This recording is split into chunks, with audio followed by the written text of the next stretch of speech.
I'm Cam Thompson, and this is Just Play It By Ear.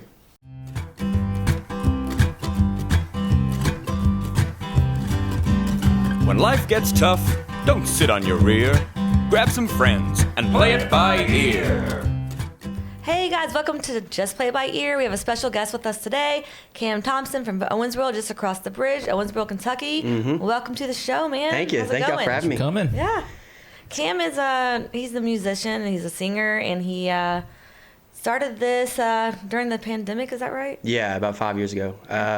Right when I graduated high school, so it was like I kind of picked up a guitar a little bit and wrote a couple songs, and then the pandemic hit, and I wasn't going to school, and I just had to stay at home. So Lots of free time. yeah, it became pretty easy when I just had nothing to do but write songs. So kind of took off from there. Have you always had this songwriting like instinct, or did it kind of just pop like, wow, I have this in me, or have you always kind of felt like that? Yeah, it kind of popped up. When I was younger, I always loved music. Like I listened to everything from rap to 80s rock.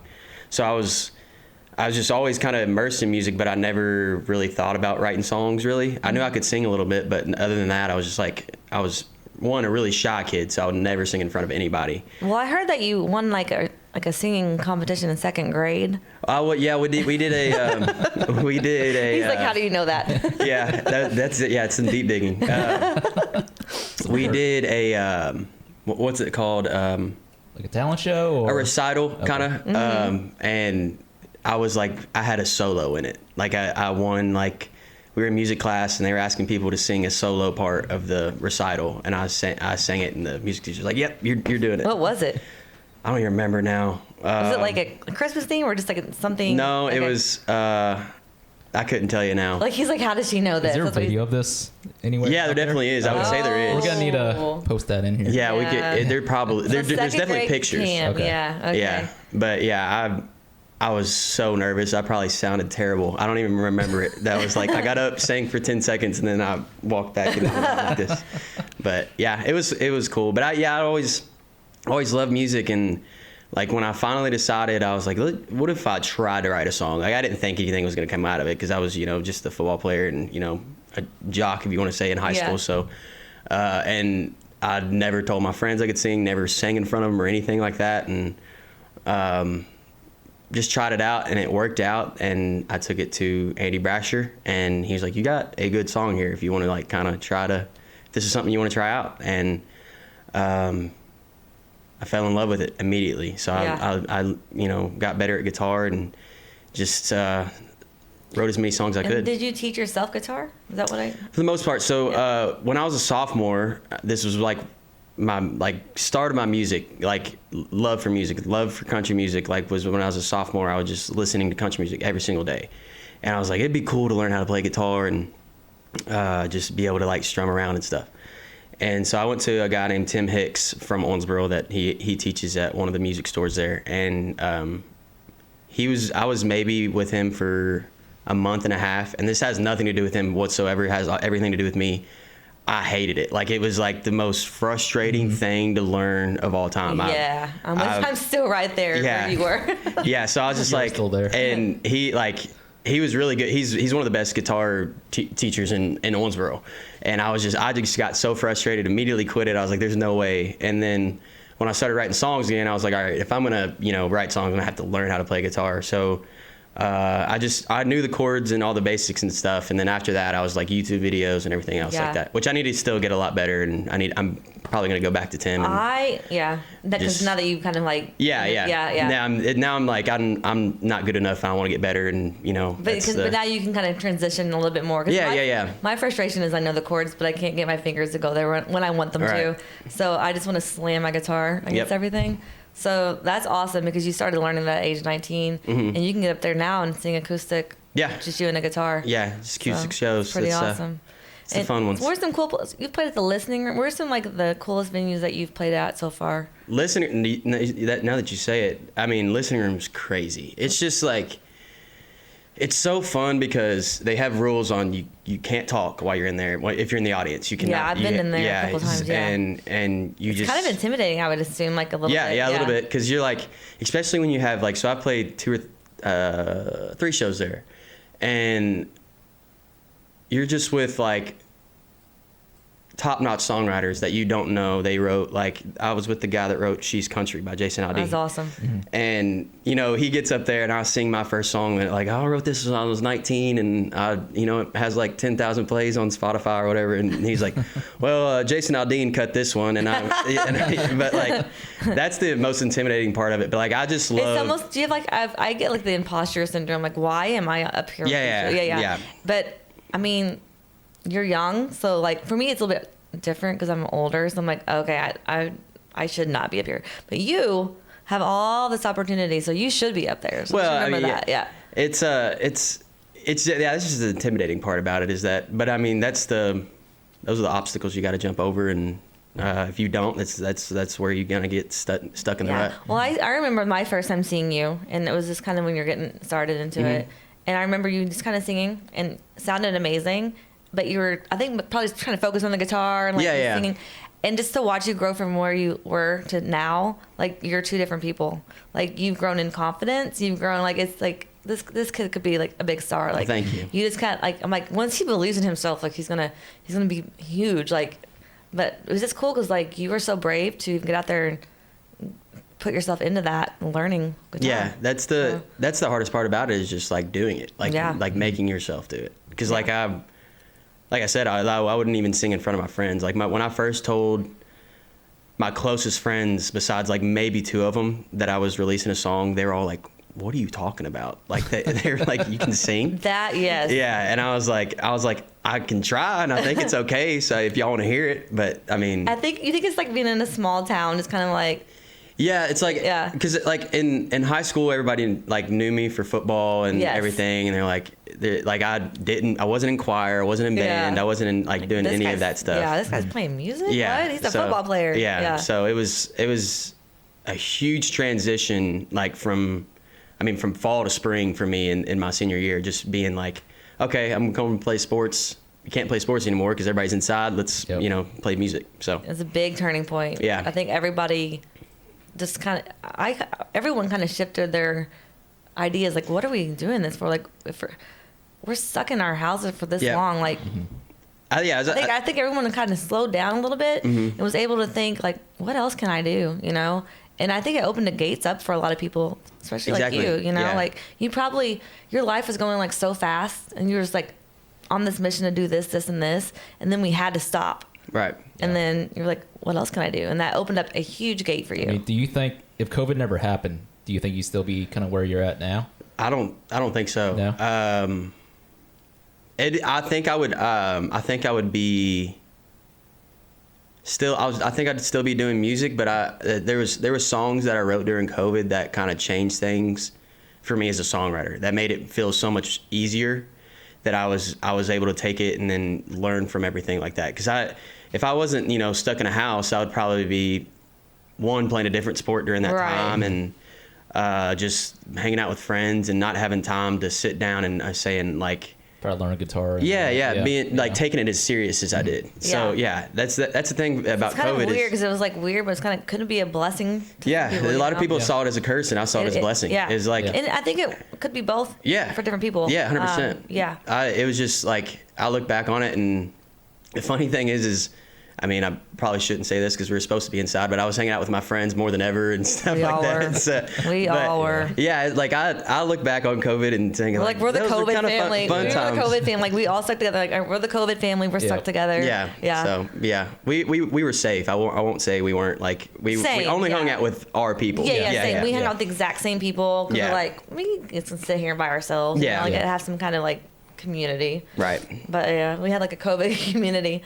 Yeah. So when was the first time you ever sang out in front of a crowd? Porch Fest of, I want to say 2019. So that was right before I started songwriting stuff.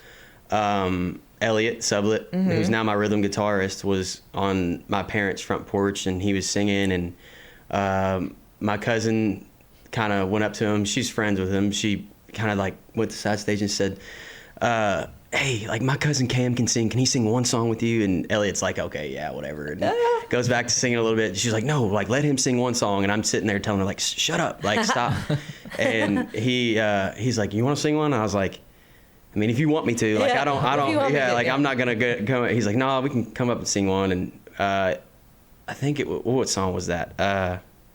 Houston, We Got a Problem by Luke Combs is what we did. And that was like what it took for me to be like, okay, I can do this. Like, I can sing in front of people. And like, it's all thanks to Elliot. That's but like, amazing. Yeah, like there was probably 100 people, 150 people in the front yard that night. And I'd never done that before. Yeah. And that's all it took for me to be like, okay, yeah, I can do this. I have a similar story. Mine was singing From This Moment On with Brian White. And I'm like, I've always wanted to do that. And he's like, why don't you? I'm like, yep.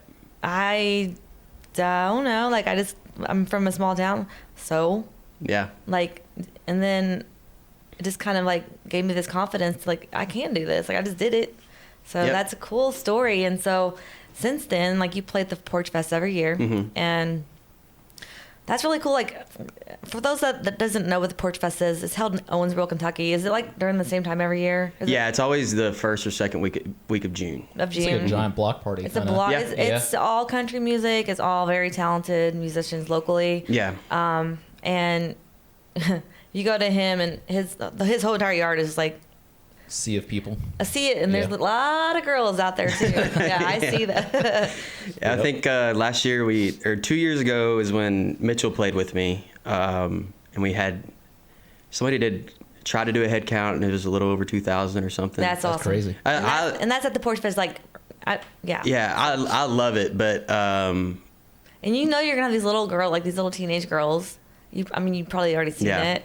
Just like obsessed, like, oh my God, he looked at me. Oh my God, you know. Yeah, I had a show up at Rough River. They did kind of a festival there, and I was the opener. And after the show, I went to my merch table and everything, and all these girls are coming up, and they're having me sign their hand and stuff like that. It was pretty cool. I love that. And my girlfriend's sitting back there like, if these girls get any older, we're going to start having problems. But no, that's the thing. Like, because I was in Brian White's fan club. Like, he brought me the last there's a guitar pick that he brought last time. It's the last fan club guitar pick ever. Yeah. He's like, I found this, and like, this is yours. That's really cool. And but I was one of those teenage girls that was like obsessed. Yeah. And I'm like, if Brian White, like, I didn't even get to see him when I was younger. So the first time I met him was at my house, and it was like a crazy like coincidence that he ended up here, because Wade Hayes was supposed to be here and couldn't last second. And then Randy Lanham, you know him? Yeah. He was like, well, Brian White said he could. And I'm like, Brian White, like the guy that I like grew up with like posters on my wall. Yeah. And I'm like, so when I met him, I'm like shaking, talking like this, and like can't talk, like I'm just talking so fast because I'm freaking out. And then I'm singing From This Moment On, and like hands are shaking, and I'm like, can we rehearse? He's like, no, we're gonna wing it. Yeah. And I think that was just like a really cool moment for me. But yeah. So how many songs do you have out? Right now, it is, I have to think, 6. 6 songs. And yeah. Let's talk, the last one you had, is it Lexington? The last Lexington. one? Mm-hmm. That seems really cool, because a lot of cool things seem to be happening for you with this song.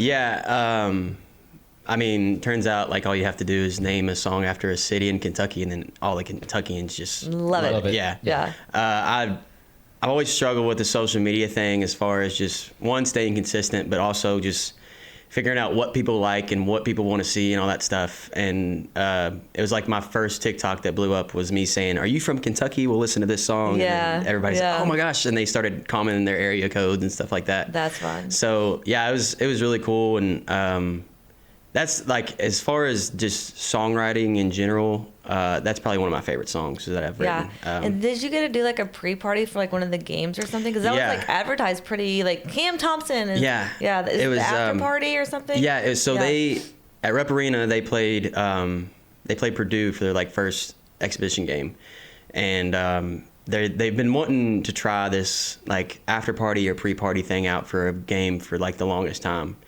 and they reached out to me and they saw that I just released that song, and they said, hey, like, I was releasing that song because I released it the night that I played there actually. That's a good release. Yeah, it was a release party. Yeah, but they'd seen that and they said, hey, like, would you want to be the first one to like kind of be like our guinea pig for our release or at pre-party thing or after party? And I was like, yeah, I'd love to. And it ended up being like a really cool event. They did it out because they've like remodeled the whole arena and everything, and they have a cool outdoor courtyard place now, and that's where I played, and there was a good crowd there. Luckily we won, so there was like a lot of energetic. Probably, yeah, some energy. There's a lot more people there than there probably would have been. Basketball. Okay. Yeah. So that was a wild weekend in Lexington because I went up there and I did a podcast for the release and everything. I watched that podcast. Did you? Yeah, the Cats coverage one? Yeah. Yeah, that was a fun one. And then played that show that night, and then had to come back home because we had to give Cancer the Boot the next night. And I was wanting to stay because the song, it mentions the girl moves to Tennessee and everything, and Kentucky played Tennessee in football the next day. Oh, which was like cool promo for that too. But yeah, that was a fun weekend. That was like getting to do all that stuff just for a song release is always fun. I want to talk about Give Cancer the Boot. Yep. What you've done, and we've always, I think, been out of town for this, so it sucks we haven't been to it, but you have done something so phenomenal at a young age. Tell everybody what your mission is when you do that, and how much money you've raised, and like the story behind all that, because that's amazing.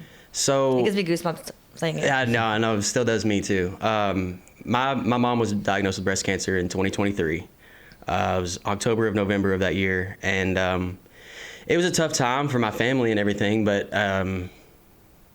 if anything does come good out of cancer, it was the idea that I think I had. It was a couple months of me being pretty down in the dumps. I was really fighting demons for a long time just because of her and some other things that were going on. And I ended up, coming out of it saying, hey, like I have a voice. I want to use it. I want to use it to not only help her, but help people that are struggling like her and maybe can't afford to struggle.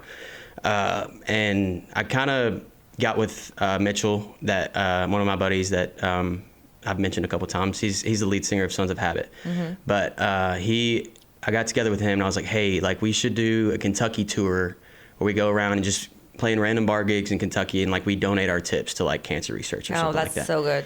And he was like, yeah, because his grandma had breast cancer as well.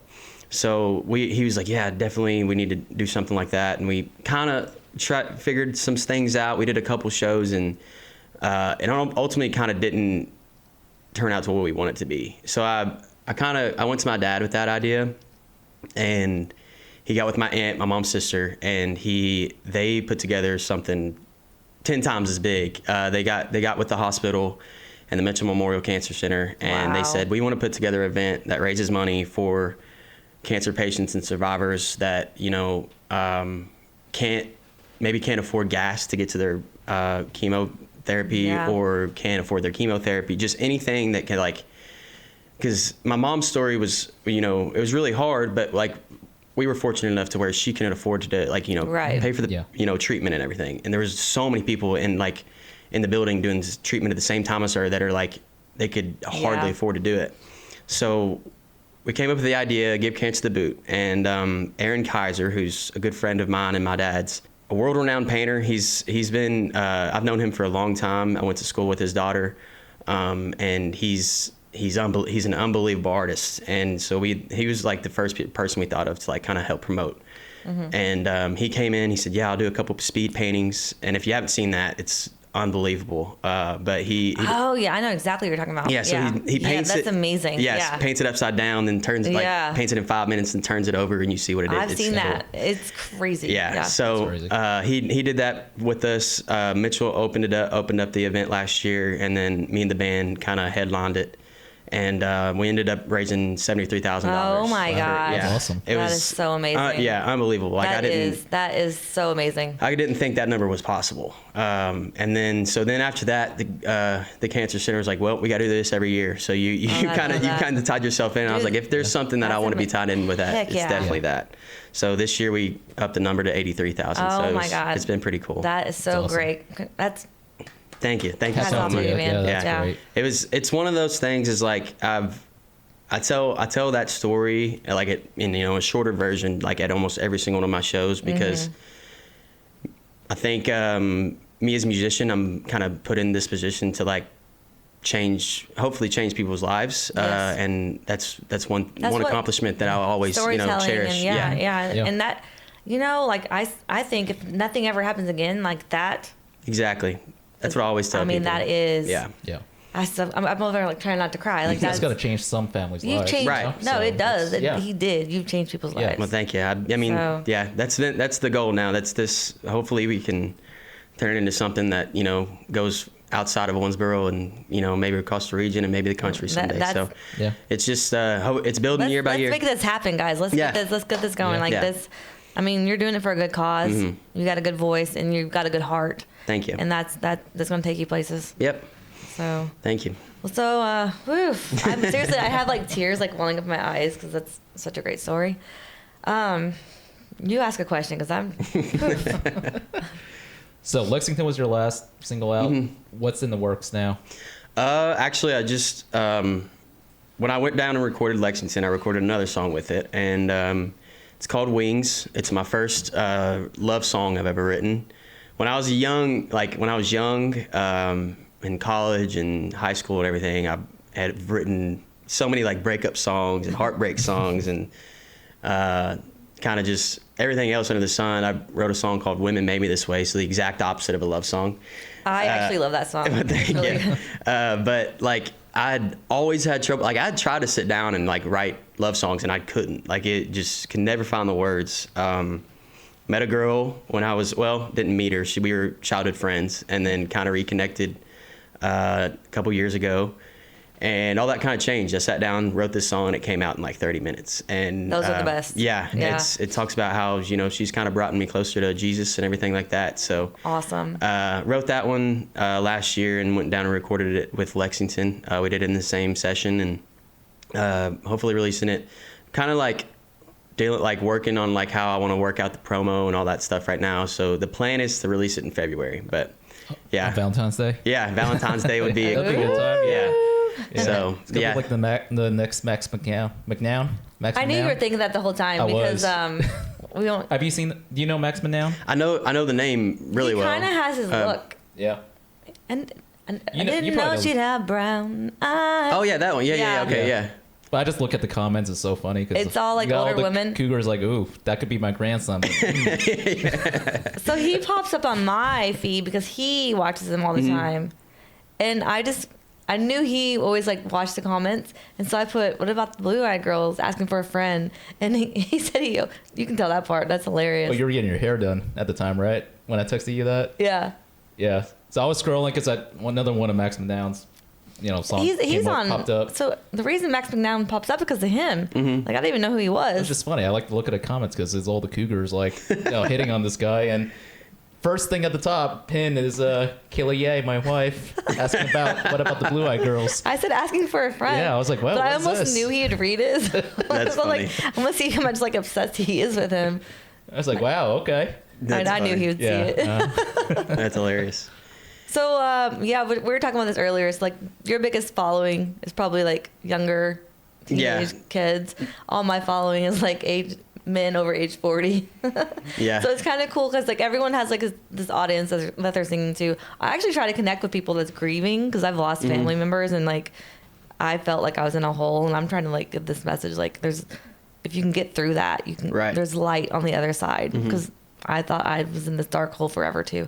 So when you said that you're kind of down in the dumps and trying to think, like, I think all artists kind of go through that, and that's kind of 100%. Where your magic happens. Yeah. And you're able to write these songs because I also couldn't write anything happy. Everything was sad. And I just wrote my first happy song too. But it takes going through all that hardship in the dark. And definitely. It's just that makes it like it makes music so much more real too, because the people that are like when I listen to music, I look for stuff that like it's kind of what your mood you're I'm in touch with emotionally. Yeah. So it's like, I mean, I probably listened to some of the saddest songs of all time when I was 19 and 20 years old, thinking I was, just emo the saddest. phase? Yeah, we all have emo. Yeah. So it's like, that's probably honestly why I wrote so many sad songs too. But it's just like it's therapeutic. Yeah, 100%. Like I don't look at it as like, oh, I'm so sad, I'm gonna write a sad song and I'm just gonna make myself even more sad. It's just like the sad song. Yeah, sad songs made me feel better. So it's like, I would go put on like something sad just to get me through my sad emotions. Yeah. So writing it out and getting it out there is like, okay, I get it. Yeah. So how many? You said you have 6 songs out. Mm-hmm. How many are sad ones? Well, it depends on how sad you want to say. 4. Probably 4. Okay. Yeah.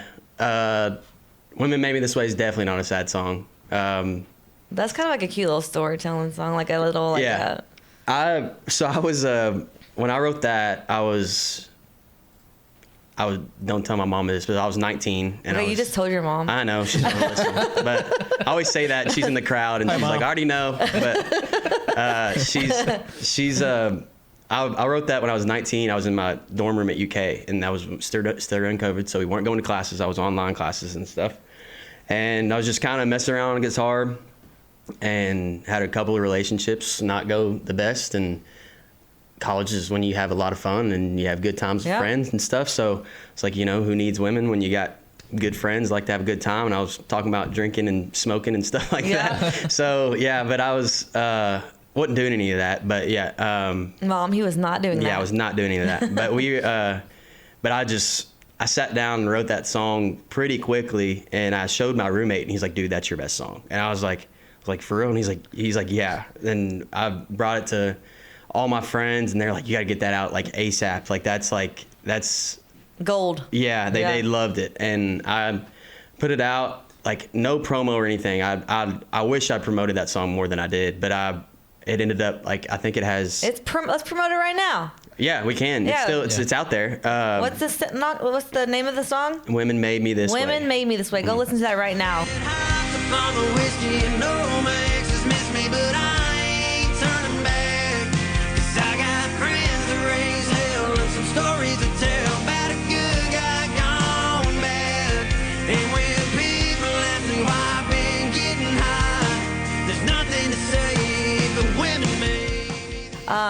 Also, while we're at it, throw your socials out there so they can go follow you. The Cam Thompson on Instagram, and then Cam Thompson Music on everything else, TikTok, Facebook, all that stuff. All right, go ahead. Sorry. No, you're fine. But now, that song has like, I think 1 million plays on all platforms and stuff. So. Oh yeah, so promote it. We need to get to like 10 million. Yeah. We need to bump the numbers up a little bit. But no, that's the song that kind of changed everything that's for me. awesome, I got man. I nominated for awards and stuff for that one, so it was pretty cool. Let's make it recirculate right now. Yeah. It can make a comeback. There's people that feel that way 100%, still. 100%. Yeah. 100%. Yeah. Who are some of your biggest influences? As far as like just like big name country artists or just in general? Let's do both. Both? Yeah. When I was younger, I was a huge Alan Jackson fan. Okay. I'd probably listen to Chattahoochee 20 times a week. Do you cover that when you do like? I do sometimes, yeah. I used to do it a lot more. I don't do it as much anymore. And then Jason Aldean was the guy that got me into country music. Okay. Mm-hmm. He played at Big O Music Fest in Owensboro. Mm-hmm. And my cousin, Todd West, he kind of helps run Big O. And he kind of, when I was probably 8, I was probably a little bit over that, 12 years old or something when that happened.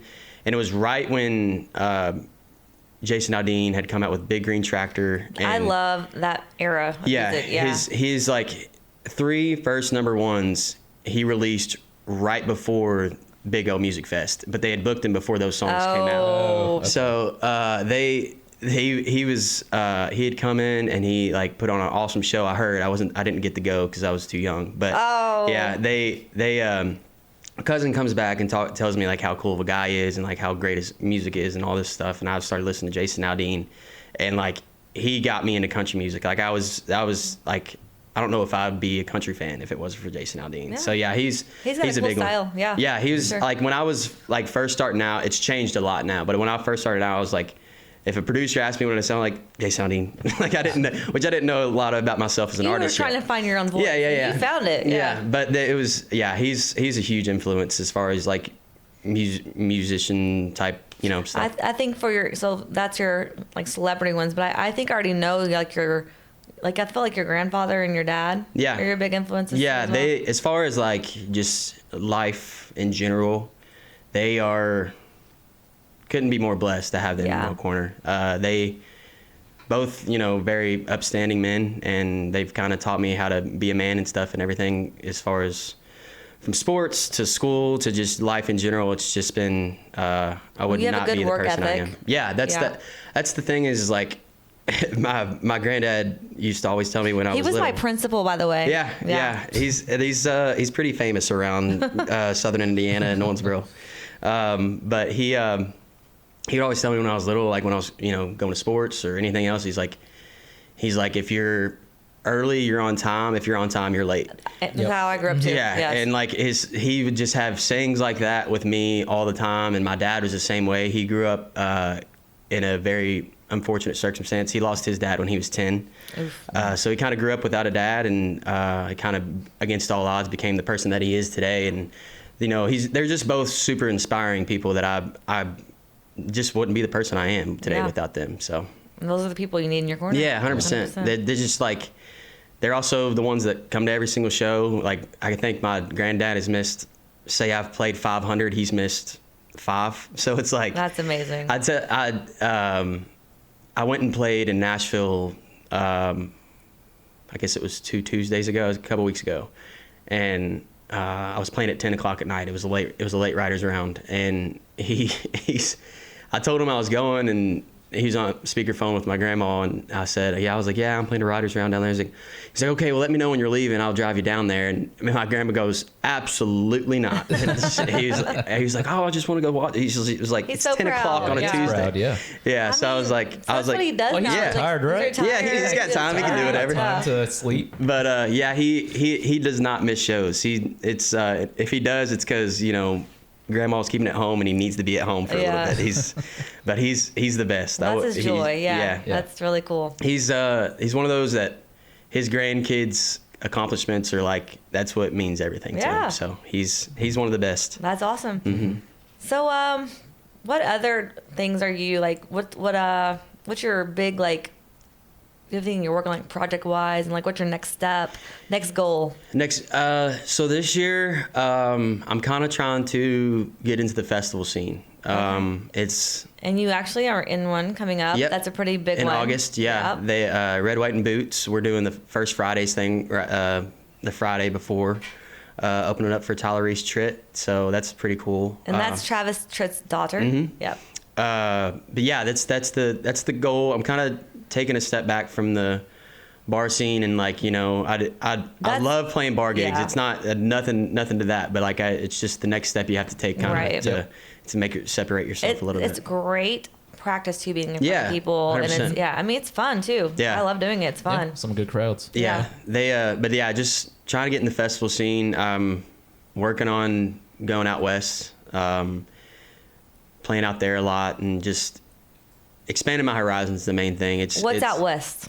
Just anything. Like if I play shows in Colorado, places that I've never been before that people don't know my name. So you kind of want to just travel and Okay. So like I just like. It's like the festivals. Yeah. Okay. Gotcha. So they the main thing for me this year is like, it's easy to promote yourself on social media, and it's easy to reach people that way. But I want to do it kind of the old-fashioned way, and go out and work for it. Go out and work for it. And play shows where people do not know my name, and like, but hopefully they will after. When you leave, they'll know your name. Yeah. So it's like spread it across the country. That's 100%. That's awesome. Yeah. I always said I'm a big Blake Shelton fan. Mm-hmm. Like Blake Shelton's the headliner.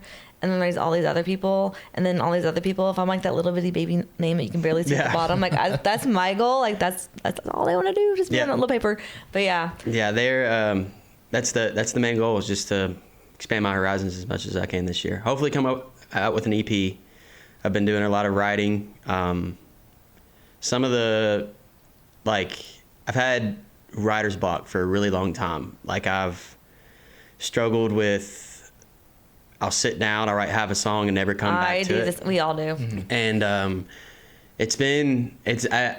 I've one of those people that, like, get very frustrated when I'm not doing what I think I can be doing. Mm-hmm. And songwriting has been one of those things for me recently. So I think just to come up with ways to, like, bring that back for myself is just getting out of town and isolate myself a little bit. Well, I've been, I don't know how you feel about co-writing, but I have a buddy that I literally will write my song out. Mm-hmm. And I'm like, there's so many gaps that need to be filled in. Like, this is not where I want it. Mm-hmm. And then I can just tell him this is what I want, but, like, I can't get the words to be what they need to be. And then he'll go in there and we'll have it finished in 30 minutes. And it's like, that's exactly what I wanted to say. Co-writing makes it a lot easier. Yeah, because you can bounce back and forth. Yeah. And if one person's having an off day, the other person can pick up the slack and everything. Mm-hmm. Especially when you're writing with, like, friends. Like, writing with Mitchell was, like, one of the easiest things ever, because we just come in and we know each other so well. Yeah, and that's know each other as writers. Yeah. And, like, him and Hagen, Hagen Edge, who's also in Sons of Habit, we wrote Lexington together. And that song, I mean, we wrote that, like, quick. And I kind of had an off day to that day. I'd contributed a decent amount, but Mitchell was, like, just basically singing the song for anybody else could finish it. So it was like, it's those things that make it a lot easier.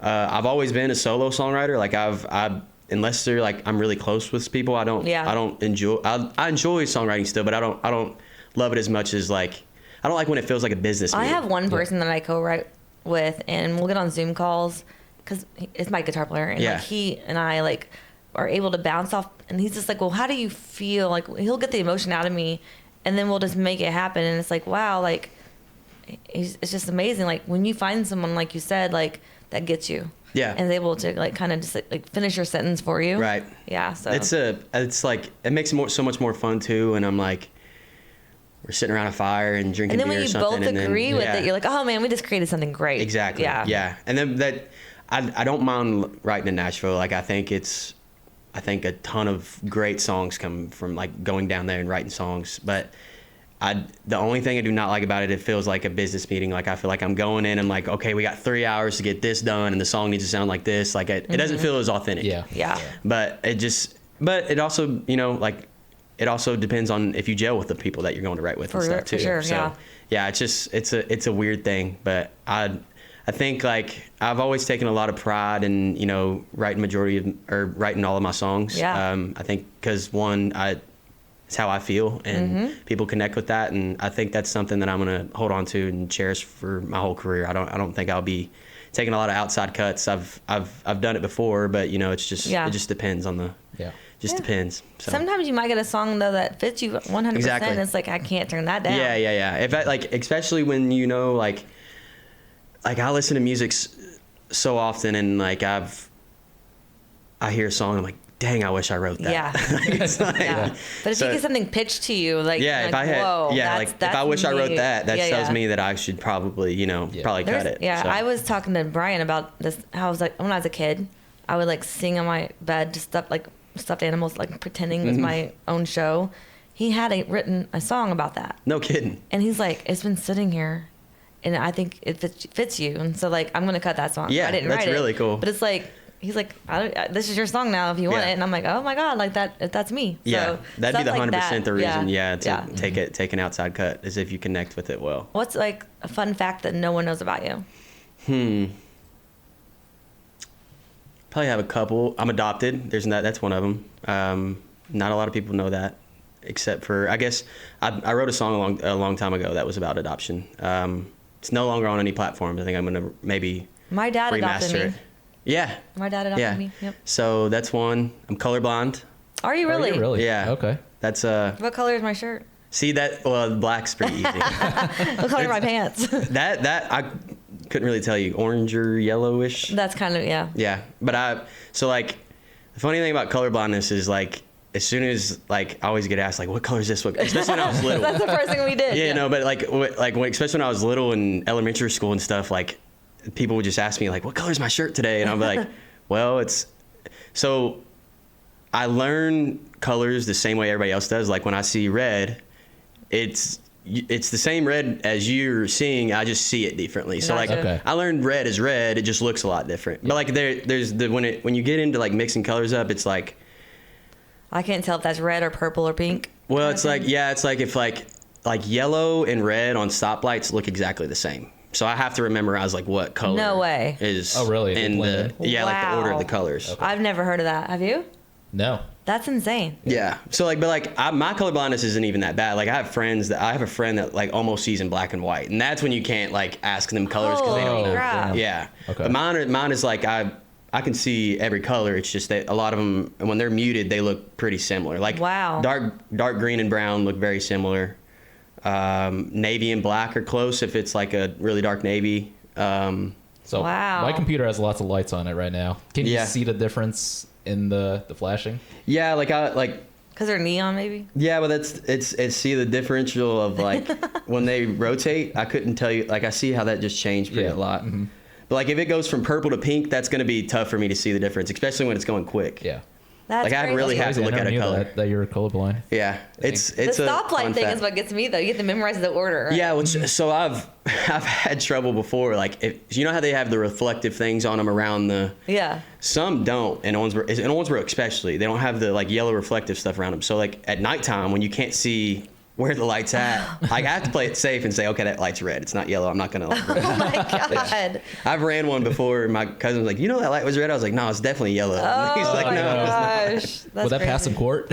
Yeah, probably. Sir, I swear. I'm colorblind. Yeah. Wow, that's crazy. But yeah, there's a lot of things you can't do. Like I couldn't be in the Air Force because of colorblindness. Wow. Like you can't fly plane if you're, which I don't think I would ever want to fly plane. But maybe one day you'll get a jet and want to. Yeah. You know. Well, he would have. Get the hire a pilot. Yeah, he would have a pilot. Yeah. Yeah. So, but yeah, that's just a fun fact. That's crazy. I never heard I've heard people being colorblind, but the whole stoplight thing, like having to memorize the light order pattern. Yeah, I had a lot of friends, or I still have a lot of friends that are colorblind too. Like there's probably 6 of us that I know really well. That's crazy. Yeah. I have like astigmatism, so like I thought everyone saw the lights at dark with this little bitty like I did too until recently. I didn't know that was a thing. I didn't know everyone saw it like I thought everyone saw it like that. Yeah. So I'm like, what? Like you guys don't see it like this? I saw a picture of what it's supposed to look like. I was like, driving at night would be a lot easier. Yeah, I'm like, I thought everyone saw it like this. Yeah, I was the same way. I didn't. I think it was probably last year I saw a TikTok talking about astigmatism. I was like, what is that? A couple years ago I saw this. And I'm like, it was like exaggerated. Yeah. But I'm like, oh my God, that's how I see all the lights. Yep. I'm like, Justin, do you see the lights like that? He's like, no. Hey, I got glasses for it to drive at night. I do too. Yeah. And I don't ever wear them. Yeah, me neither. I hate wearing glasses. I should too, because there's many like back roads and stuff I drive on, and people don't turn their brights off on. Oh yeah, I know that. Yeah. There's like beams everywhere. Yeah. That's crazy. What's the most embarrassing thing that's ever happened to you on stage? Oh Lord. I forget lyrics all the time, even my own songs. I think that's I don't get embarrassed anymore. You just kind of laugh it off. Yeah. But like, if we have a full band show, like Elliot and Drew laugh all the time because I'll look at Elliot and I'll be like, how's that song start? Like we'll have like the first bars like going over and over again. I was like, how's the start again? The start. It's like you just need that one little push though. Yeah, that's all it is. Yeah. That happens to me a lot, so I guess it's not as embarrassing as it used to be. If you play it off, I mean. Yeah. That's all a lot of people don't know. People don't realize. Yeah.